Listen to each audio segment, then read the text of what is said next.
Olha só, cara, o Elon Musk, ele é tão bom no que ele faz que ele conseguiu fazer o Brasil se importar com o caso do notebook do Hunter Biden, que eu já gravei uns 2, 3 vídeos sobre, e eu gravei pensando, cara, isso aqui é importante. Mas ninguém liga. E agora virou coisa por causa dos Twitter Files. Deixa eu explicar isso aí.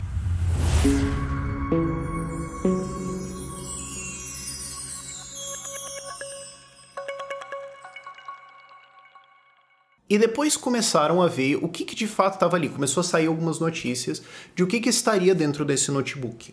E tinha evidências de corrupção, de que ele tinha cargo numa empresa ucraniana que não tinha nada que ele podia realmente contribuir ali, um negócio completamente nonsense, mas ganhando um puta salário e acesso ao Joe Biden, que foi 2 vezes vice-presidente do Obama, então um negócio meio esquisitíssimo.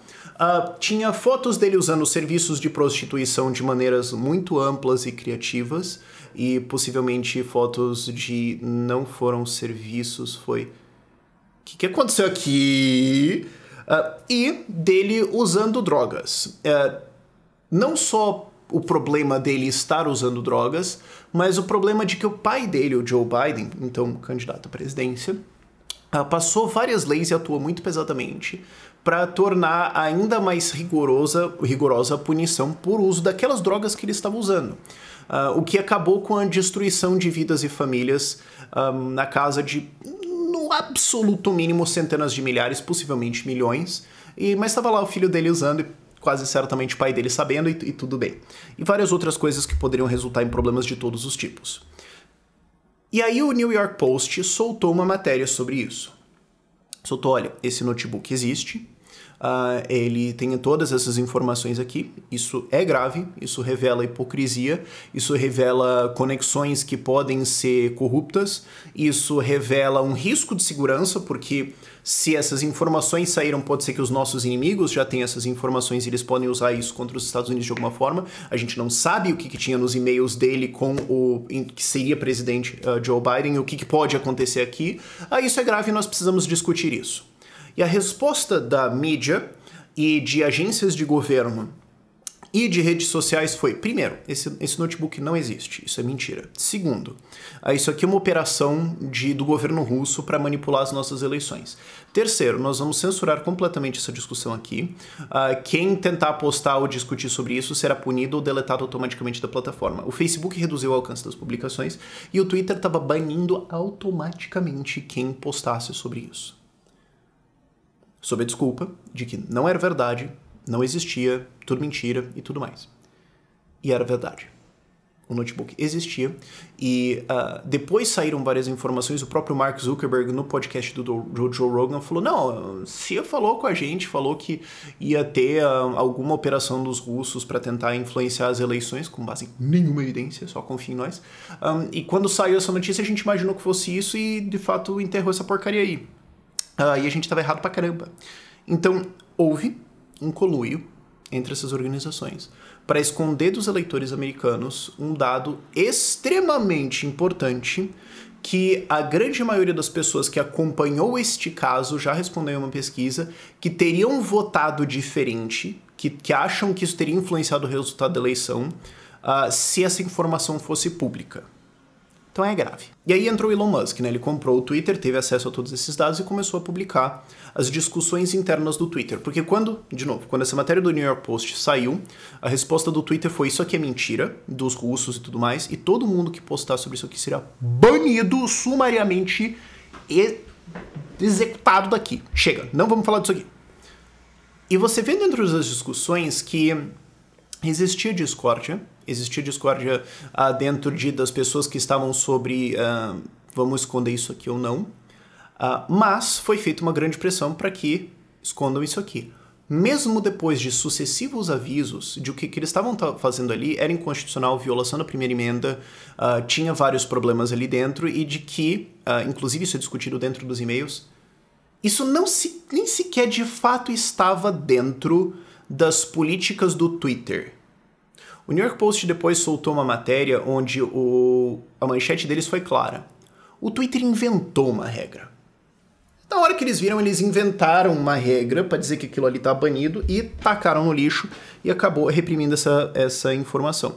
o que tem muito a ver com o fato de que a equipe toda do Twitter tinha um viés pesadamente democrata, pesadamente anti-Trump. Inclusive, isso é colocado dentro dos e-mails, que tem gente ali falando de, não, mas nós temos que ter cuidado por causa das eleições de 2016. As eleições de 2016 se refere a uma teoria de conspiração de que os russos influenciaram a eleição do Trump em cima da Hillary, manipulando ela para que o Trump ganhasse. Sendo que foi feita uma investigação sobre isso e eles descobriram porra nenhuma. Então, note o absurdo disso. E essa investigação já estava concluída a esse ponto. Eles estavam dizendo assim, não, em 2016 os russos manipularam a eleição. E eu não tenho nenhuma evidência de que isso aqui aconteceu. Nada. E foram feitas investigações extremamente sérias, puxadas em, basicamente, fazer a oposição encher o saco, que mostraram que não tem nada nisso. Então não tem absolutamente nenhuma evidência que aconteceu, mas eu estou convencido de que aconteceu. E com base nisso que não aconteceu, nós vamos censurar uma informação verdadeira, porque vai que ela manipula a eleição. E, portanto, com isso manipularam a eleição. Isso levou a uma mudança de resultado? A gente nunca vai realmente saber. Eu acho que teria influenciado pesadamente, eu acho que isso teria erguido várias perguntas, mas o ponto é, houve esse conluio. A mídia como um todo tratou a informação como falsa. Falou, não, isso aqui não é real. Baseado em quê? A CIA falou pra gente, as redes sociais estão falando isso aqui, e nós, a mídia, gostamos do Joe Biden e tudo mais, então é extremamente conveniente a gente concluir que essa informação é falsa. Então, quando parece que as coisas concordam com você, pare de fazer perguntas. Eles fizeram isso e reprimiram toda a discussão, que depois foi revelado que era perfeitamente real e tudo mais. Ninguém foi demitido, ninguém respondeu por isso. E segue o baile. É grave.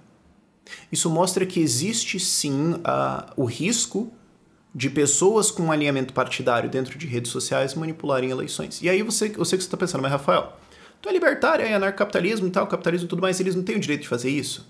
O meu argumento não é uma coisa legal, constitucional, o Estado.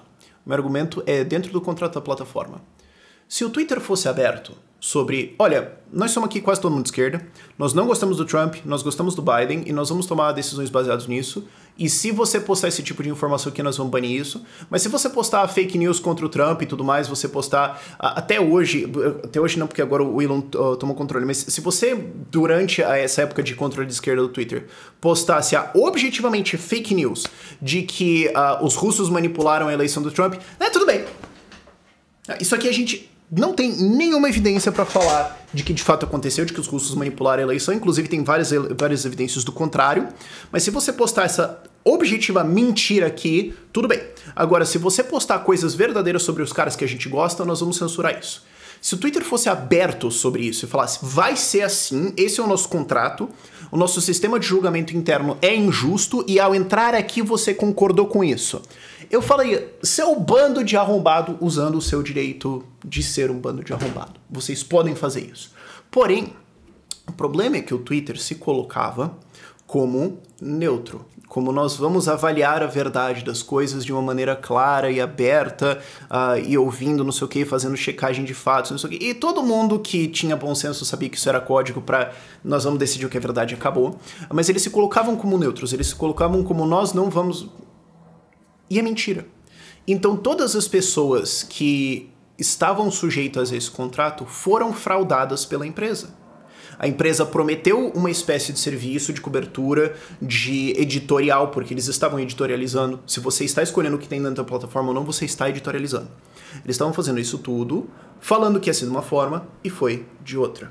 Para fazer uma analogia aqui, é difícil fazer analogias com isso, mas é como assim. Digamos, veio uma nova montadora para o Brasil. Você fala, eu posso comprar o seu carro, mas vai que, sei lá, você resolve sair do Brasil e eu fico sem peça de manutenção pro meu carro.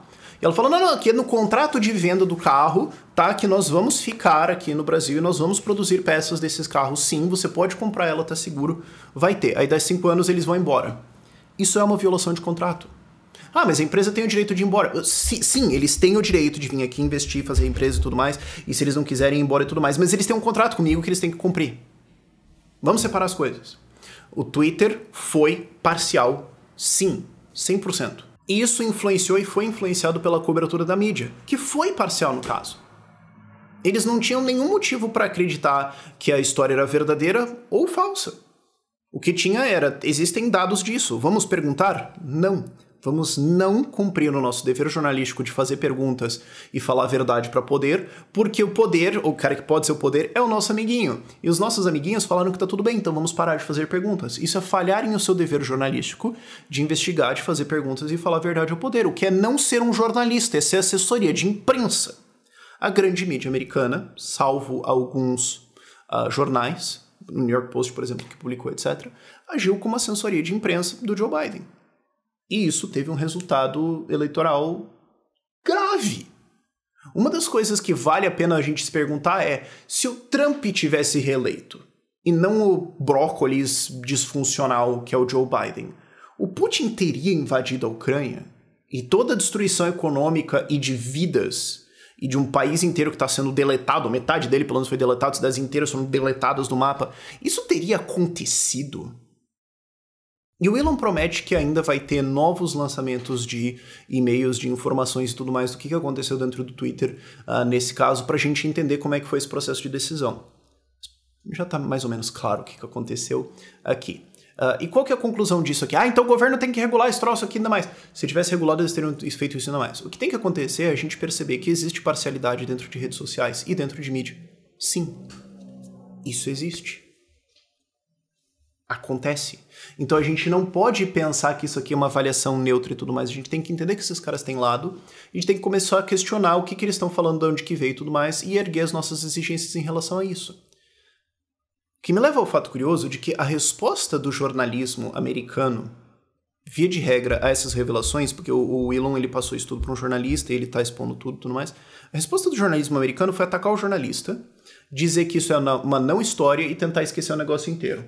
E é muito maneiro quando as melhores críticas ao jornalismo americano vêm de um cara que quem entende de política no Brasil considera como muito de esquerda, que é o Glenn Greenwald. O Glenn foi lá e criticou isso aqui pesadamente porque ele falou: seu absoluto bando de hipócrita. Tá, eu preferi o Biden ao Trump, sim e tudo mais. Agora, primeiro, ele fez uma thread fantástica sobre isso, eu vou colocar aqui na descrição. Eu tô falando, primeiro, vocês estão querendo acusar esse jornalista de servir o poder do Elon porque o Elon é rico e tudo mais. Vocês estão servindo a CIA. A CIA só falou um negócio pra vocês, tipo, blé. Vocês engoliram e repetiram isso, e com isso influenciaram o resultado de uma eleição americana, e é ele que tá servindo o poder. E não vocês. Ah, tá, tô entendendo. Não, muito legal. Outra coisa também era jornalistas criticando esse cara que fez essa revelação toda, como, mas ele errou essas coisas aqui e tudo mais, tipo, falando que, não, mas não teve interferência e tudo mais, e o Glenn, ele mostra, tipo, cara, ele tava falando de interferência de governos estrangeiros, né? Foi provado que não teve interferência de governos estrangeiros, tá escrito aqui, e vocês estão falando que é outra coisa e tudo mais. Senhores, está escrito aqui, vocês são jornalistas, o trabalho de vocês é ler. Vocês não conseguem entender fatos básicos. Vocês leram, vocês não leram. O que leva a um outro ponto que ele e outros caras apontaram, que os jornalistas que estavam fazendo críticas, os veículos de mídia ou pessoas influentes em geral que estavam criticando esse lançamento do Elon e esse jornalista, estavam usando basicamente a mesma frase, de acusar o cara de fazer PR, Public Relations, relações públicas, pro Elon Musk. Cara, como é curioso, né? Como vocês são gente questionadora e tudo mais, ao ponto em que quando sai alguma coisa, todos vocês fazem basicamente a mesma exata crítica, o que mostra que ou vocês estão coordenando isso, ou vocês são incapazes de ter um pensamento original, ao ponto que alguém faz uma crítica e todo mundo olha e fala e repete a mesma coisa. Vocês são um bando de goiaba passada? O que tá acontecendo aqui? E outra coisa também que foi interessante foi como eles tentaram reduzir isso para uma não história. Falar, a gente já sabia que o Twitter teve essas discussões aí e tudo mais, e não tem nenhuma novidade. E o que o Glenn aponta é, sim, tem novidades aqui, tem informações, é uma confirmação, é um dado interno de uma empresa grande que pode influenciar a opinião das pessoas, que nos ajuda a entender o que está acontecendo num processo democrático. E isso revela que houve conluio sim e houve má fé por parte de vários agentes para ajudar o Partido Democrata. E vocês acham que isso é nada porque vocês acham que isso é nada. Porque vocês, jornalistas de esquerda, establishment e blá blá blá americanos, vocês realmente acham que isso é normal e ok. Vocês estão achando que isso é nada porque vocês não acham isso errado. Cara, é o Glenn falando isso. É muito legal isso. E ele tá totalmente certo. Ele tá totalmente certo. E se você for ver a cobertura brasileira, é muito isso. A cobertura brasileira foi meio... uma rede social se associou com... Ou várias redes sociais, possivelmente, né? O Facebook tava junto. Se associaram com o governo e mídia pra empurrar uma narrativa e tudo mais só porque isso era politicamente conveniente. De fato, vários jornalistas brasileiros acham que isso é um total nada. Normal, ok, bom... Né? Imagina se as pessoas tivessem acesso à informação de que o Partido Democrata tem evidências de corrupção e de hipocrisia e tudo mais, e elas votassem no Partido Republicano. Não, isso aqui é inaceitável. Conluio entre todos esses grupos para manipular a opinião das pessoas? Isso não é nada, cara. Quem liga? Isso aqui é o que é... acho que o grande cerne dessa discussão toda. Que não é novidade para vocês que estão acompanhando esse canal. Mas que é novidade pra muita gente, que ajuda a derrubar esse mito pra muita gente. Esse jornalismo não é mais jornalismo. Ele não é mais isento. Ele não tá fazendo perguntas. Ele não tá indo atrás. Ele virou assessoria. Ele tem um lado e ele vai se unir a outros grupos desse lado pra manipular você. E aí você entende também, porque sim, isso relaciona com várias outras coisas aqui que estão acontecendo no Brasil, porque você tem, tipo, mídia atacando o Casimiro agora. Cara, ele tá fazendo uma puta transmissão da Copa, tem um monte de gente assistindo. Aí eles estão vendo outro cara que votou no Lula. Mas não é deles. Que tá puxando gente, que tá criando um veículo alternativo de mídia, eles olham pra isso e eles ficam putos. Eles falam, como assim tem a outra pessoa que não vem do grupo de iluminados aqui emitindo opinião e tendo sucesso? Né? É por isso que esse pessoal tá embarcando silenciosamente, primeiro, mas depois vão vir a favor, de regulação de mídia. Isso é uma coisa que eu falei bastante durante a eleição do governo, durante a eleição do Lula, e foi uma das coisas que me fez descer no muro, porque eu tava no voto no Lula, e eu falei, cara, não dá. Não se perguntava pro Lula sobre regulação de mídia. Lula, pô, tu fala de regulação de mídia, tu vive apoiando um monte de ditador aí que regulou a mídia e usou isso pra virar uma ditadura. Você pode dar mais detalhes sobre qual é a desse projeto aí? Ninguém perguntava isso pra ele. Porque era torcida, porque era assessoria, porque tava ajudando. E porque quando vier a real, esses caras vão ser a favor. Por quê? Porque vai ajudar eles, vai reduzir competição, vai reduzir o poder de redes sociais e concentrar mais poder nesse grupinho que quer ter o poder porque é o grupinho. Que é o pessoal que tava dando chilique porque agora o Elon Musk vai vender o verificado e eles vão parar de ser a aristocracia da informação. É isso que está sendo revelado aqui, é isso que está sendo atacado, e é por isso que você vai ver a imprensa cobrindo isso aí muito pouco. A lição daqui não é que redes sociais têm que ser reguladas e tudo mais. É que nós que estamos buscando, ouvindo e discutindo informação, precisamos erguer as nossas exigências em relação a quem está espalhando informação. E a gente precisa entender que quem tem poder para influenciar bastante alguma coisa, vai usar isso para um lado. Essa coisa de jornalismo neutro, papapá, simplesmente não existe. Agora imagina se essa moda pega para onde o jornalismo vai daqui 10 anos, né? E aí você entende porque esse pessoal tá com medo. Aguardamos mais lançamentos, porém, por este vídeo é isso. Tchau, tchau.